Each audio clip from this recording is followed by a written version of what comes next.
से बोलते श्री मैया के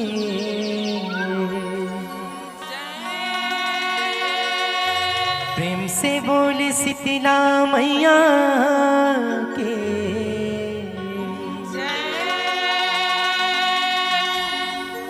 बोले लंगूरवीर महाराज की जय।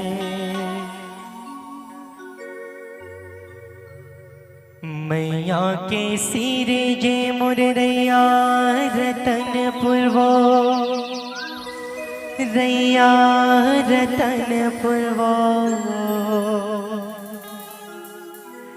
देवी के सिर जे मढ़ार मैहर के सिर जे मो शारदा भवानी वो सुमर सुमर जस गावो मैहर के सिर जे मो शारदा भवानी वो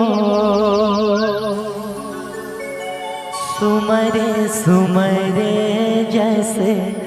गावो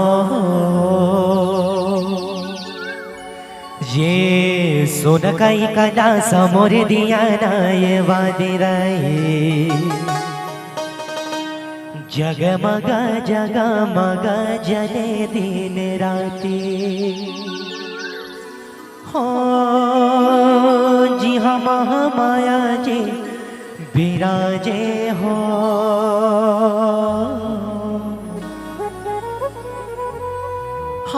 हाँ जी हाँ महामाया जी विराजे हो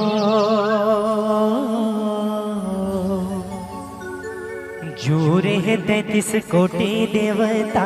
धामिराई जगमगा जगमगा जले दिन राती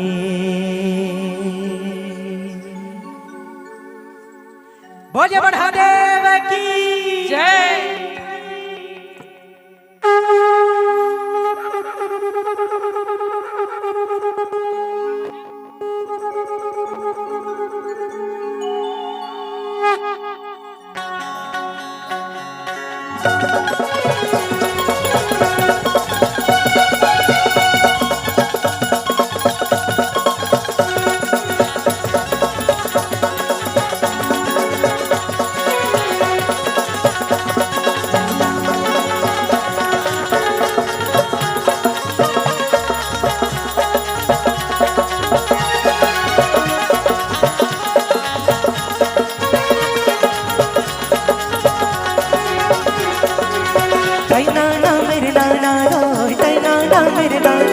मेरे नाना रो नाना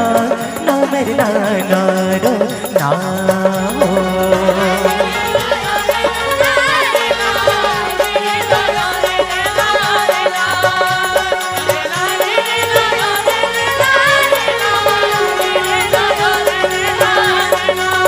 जोहर जोहर ठाकुर ने जोहर जोहर बुढ़ा ने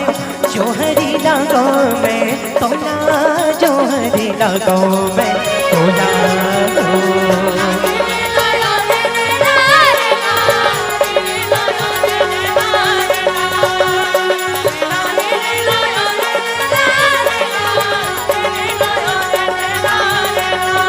गड़ी धम धामा बाजा बाजे गड़ी धम धामा बाजा बाजे बामन बड़ हरि नाचे रे हो बामन बड़ हरि नाचे रे हो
छत्तीसगढ़ महतारी के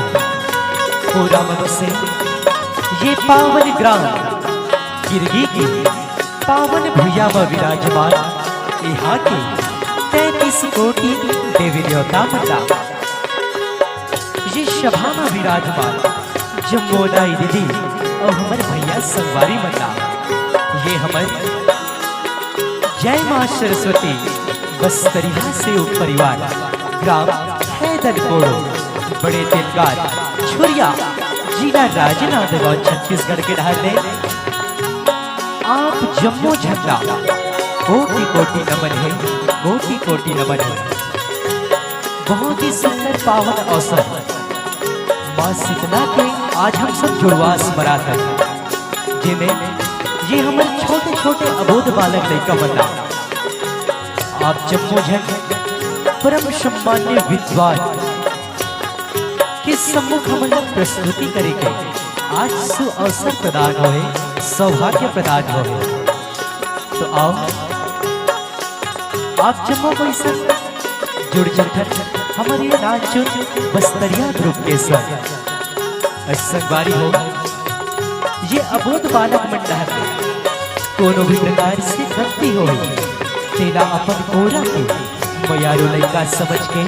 क्षमा करो, क्षमा करो, क्षमा करो।